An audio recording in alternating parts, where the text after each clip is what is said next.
In 1956, the Australian Athletics Championships were being held as a precursor event to the Olympics that year to be hosted in Melbourne. John Landy was one of the leading 1500 metre runners in the world at that time and was using this championship as an opportunity to prepare himself for the Olympics and was trying to break the 1500 metre world record at this event. As the event got underway, a leading pack formed at the front of the field, and about 2/3 distance through the 1500 metre race, some jostling began at the front of the pack as the competitors tried to find the perfect spot for their sprint home to the line. John Landy was situated just at the back of this pack, perfectly placed to win the race. As the jostling took place, Ron Clark, one of the competitors, tripped on the ankle of another competitor and fell at the front of the field.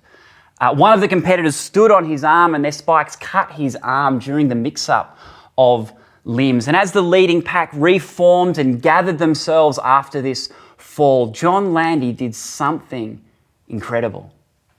He stopped mid-track, giving away his chance of a world record and putting his perfect preparation for the Olympics in jeopardy. He turned and ran back to Ron Clark, helped him to his feet, checked if he was okay, and then turned and continued on in the race, giving away 5 or 6 seconds to his competitors in the process and assuring that he would not break a world record on that day. In an incredible act of athleticism, John Landy actually went on to win the race, caught up to the leaders and took out the win in this race. But what he's remembered for is that act of coming back to Ron Clark and helping him to his feet. This moment is actually recognised and remembered in our nation's consciousness. We talk of this moment and think of this moment as an act of incredible generosity of what sportsmanship looks like for us as Australians. So much so that it's actually been commemorated as a statue which now stands in the sporting precinct here in Melbourne, that people pass by and see what true sportsmanship in competition looks like. But you know what's incredible about John Landy? He lived an amazing life and continues to. He did incredible things in his pursuits as a runner. He went to World Championships, he won an Olympic bronze medal. He actually was the second person to ever run a sub 4-minute mile. An incredible achievement.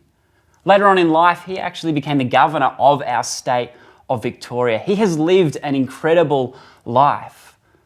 But through all of his achievement, it's these 5 seconds that he's known for, that he's remembered for, that stick out as defining 5 seconds of his life. Despite everything that he did, this is what John Landy is known for. Generosity. Extravagant generosity that goes above and beyond the normal generosity that we see in life grabs us. It captures our attention. And no matter what else John Landy has done in his life, this is the moment that he will be remembered for generations to come. Extravagant generosity does something to us. It captures our attention. We take notice of it when we see it. In Scripture, in the first book of Chronicles, we see another moment of extravagant generosity taking place. King David is coming to the end of his life, and he's had a dream to always build a temple to honour and worship God in the city of Jerusalem. But he's realised that he will not be the person to build it. His son Solomon will be the one that builds this temple. And so David, in one of the final frames of his life, calls for an offering from the nations, calls for an offering from his fellow Israelites. And David, as king, does something incredible. Rather than taking from the national taxation system to fit out this temple, he gives from his own wealth. And David brings almost all of his wealth as an offering to the fit out of this temple to make something beautiful, and calls the leaders and his fellow citizens to do the same. And on this day, an incredibly extravagant offering takes place. It's hard to quite work out the numbers, but something like $1 billion in our modern day figures is given in this one offering for the fit out of this temple. And David, as he sees all that is happening, is overwhelmed by the extravagant generosity of his people. And in chapter 29, verses 14 to 20, we see some of David's reactions as he reflects on this moment of extravagance from his people. Today's reading is from 1 Chronicles 29, 14 to 20. But who am I, and who are my people, that we should be able to give as generously as this? Everything comes from you, and we have given you only what comes from your hand. We are foreigners and strangers in your sight, as were all our ancestors. Our days on earth are like a shadow, without hope. Lord our God, all this abundance that we are providing for building you a temple for your holy name comes from your hand, and all of it belongs to you. I know, my God, that you test the heart and are pleased with integrity. All these things I have given willingly and with honest intent. And now I have seen with joy how willingly your people who are here have given to you. Lord, the God of our fathers, Abraham, Isaac, and Israel, keep these desires and thoughts in the hearts of your people forever, and keep their hearts loyal to you. And give my son Solomon the wholehearted devotion to keep your commands, statutes, and decrees, and do everything to build the palatial structure for which I have provided. Then David said to the whole assembly, Praise the Lord your God. So they all praised the Lord, the God of their fathers. They bowed down, prostrating themselves before the Lord and the king. Whether you're giving time, gifts, compassion, or money to someone, giving out of the overflow of your life is a really good thing. There's needs that we have and certain things that we need to attend to in life, but many of us have an overflow, have an excess that we get to choose what to do with. Being generous with this overflow is a really good thing.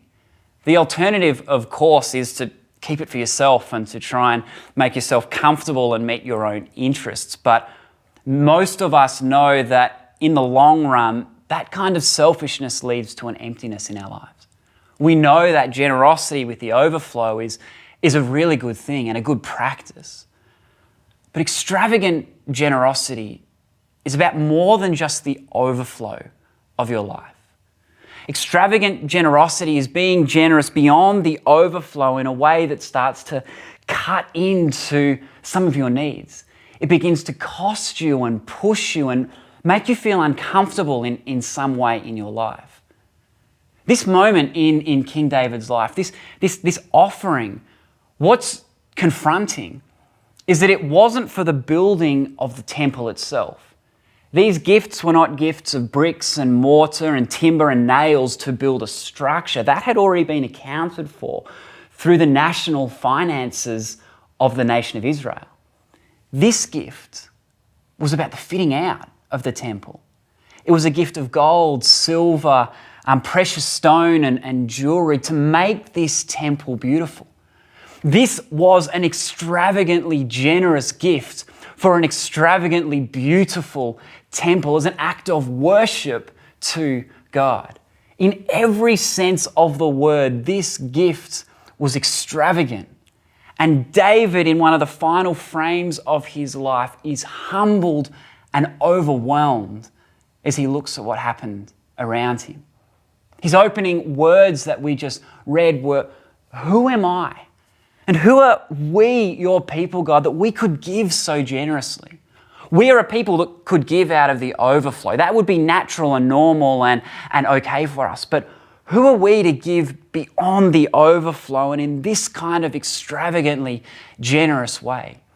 Who are we, a people of slavery in Egypt, who you, God, have led out of slavery into freedom?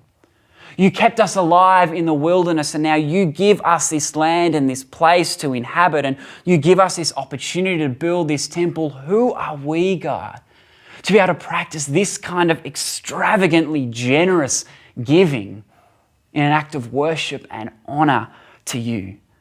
David is humbled in this moment. And this extravagant generosity marks his life in its final frame. It marks all that he does as king. It marks his generation. It marks his nation. It forever stands out in history as something that people can live up to. That we could be extravagantly generous no matter the circumstances that we find ourselves in. Extravagantly generous moments mark us, transform us, and change us. Today's Mother's Day. Happy Mother's Day to everyone watching today, and a special Happy Mother's Day to my mum. She did an incredible job raising 3 boys. Hats off to your mum. Unbelievable what you have done over the last 3 decades. What we celebrate today is an ideal of extravagant generosity. Parenting is by nature a practice of what extravagantly generous behavior looks like. If you want to be a parent and only parent out of the overflow of your life, you're going to find it really, really hard. Parenting pushes you to give beyond what is safe and comfortable and easy, and asks you to give above and beyond what you may feel comfortable and safe in doing. Parenting pushes us to be generous beyond just the overflow and pushes us to pay a cost for the sake of another that we love. And this is what we celebrate today on Mother's Day. The ideal of motherhood. The ideal of an extravagantly generous lifestyle for the sake of another. Motherhood that gives beyond just the basic essentials of keeping another human alive. We don't say to our mums on Mother's Day, "I'm alive, mum, thanks, good job, I'll see you in a year." No, we celebrate the generosity of our mothers towards us throughout our lives. We celebrate the ideal of what motherhood should be. We don't celebrate whether you're a mother or not. It's the ideal of motherhood that we call out of one another today. That extravagantly generous act of giving at cost for the sake of another, for their welfare, for their growth, so that they would thrive in life. Today, we celebrate the ideal of motherhood and we call it out of one another. We ask one another to step up to the plate of this ideal. Whether you're a mother or not, today we celebrate and we look to what extravagant generosity looks like in our lives. Because when we see it, it grabs us. It attracts us. It calls us forward and we let it dig into the fabric of who we are. It's in the DNA of who we are as humans. It's in the fabric of what makes us human. When we witness this kind of extravagant generosity, it changes us. It influences us. It transforms the stories that we tell about ourselves and the things that we highlight in each other. Extravagant generosity is in our DNA. It's in the fabric of what makes us human. Because we are made in the image of an extravagantly generous God. This is his nature. This is his character. Jesus is the embodiment of God here on this earth. He is God's character and nature in human form, walking among us in a way that we can understand and grab hold of and make sense of. In Jesus, we see God's character in human form. And Jesus did not love us in a way that just came from the overflow of his life. Jesus' love and his generosity towards us went well beyond an overflow of love into something that costs him, that caused him to give more than what was safe or comfortable or easy to give. Jesus' generosity towards us cost him his life. This is the nature and the character of the God we have been made in the image of. It's in the fabric of us as humans. It's in the DNA of who we are. In 1 John 4:19, it says that we love because Christ first loved us. In Jesus, we have an example of what extravagant generosity looks like in love. And when we allow that kind of love to settle in us, to transform us, to influence us, and then when we practice that and offer it to someone else, something incredible happens in our lives. It's like when the DNA that we have as humans is met with and is received with this gift of extravagant love from Jesus. No longer does generosity become just a chore that we do, but it is a natural outworking of who we are as humans. We truly become human when we begin to walk in the footsteps of the God who created us, of the God who showed us his extravagant love for us by the way he lived with us. Extravagant generosity is not a chore. It is a natural outworking of our lives when we allow the radical love of Jesus to take hold of us, to dig deep within us, and to transform our lives. John Landy could have done many generous things on that day in 1956. He could have crossed the finish line and grabbed Ron Clark after the race and said, "Look, Ron, hard luck today. It was really unfair what happened to you. Who knows, you could have won the race today and beaten me at the finish line. I want to pay your race fee. I want to pay all of your expenses for your training and your preparation and your travel to this event. It wasn't fair what happened to you today. So let me pay for all of your expenses for this race." That would have been generous.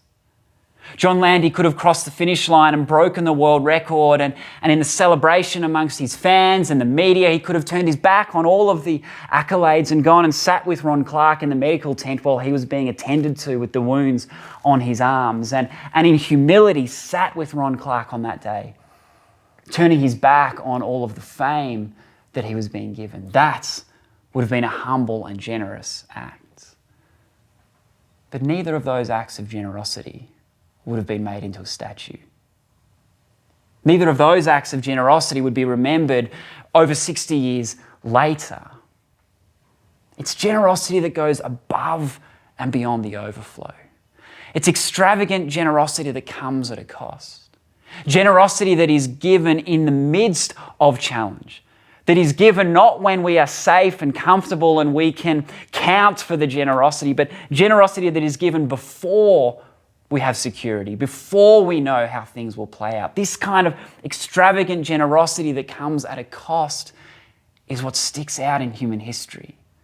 It is the generosity that influences us, that changes us, and that sticks with us.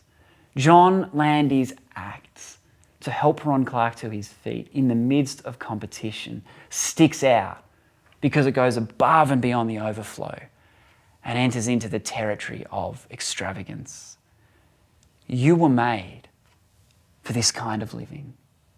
You were made for this kind of generosity. It is in your DNA. It is in the fabric of what makes you human. You are made in the image of a God who is extravagantly generous towards you. His love for you is seen in the character of Jesus. Jesus' sacrifice and the offering of his life in an act of generosity for you so that you could be made right with God gives us assurance of God's character and nature, and if you like, is like a mirror showing us what it is that we were made to be. Will this generosity mark you? Will you allow it to influence you? Will you allow it to lead your story? What does extravagance look like for you in your life? It's in the DNA of what makes you human. Just imagine what it would look like if this kind of generosity took hold of our neighbourhoods, took hold of our relational networks. Imagine the outworking and the stories that could be told of this generation, of this moment, if we allowed the authentic DNA that makes us human, the image of the God that we were created in, to flow out of us. If we allowed the love of God, the love of Jesus, the extravagantly generous nature that he has given to us to transform us and lead us and influence how we behave towards one another. You were made to live a life of extravagance. You were made to be generous beyond just the overflow of what you could afford to give, for what you could count on and give to somebody that is rational and reasonable. You were made for extravagance, to be extravagantly generous to the world around you. What would that look like? What could change? What could happen in the world around you if this was released in you and your family this week?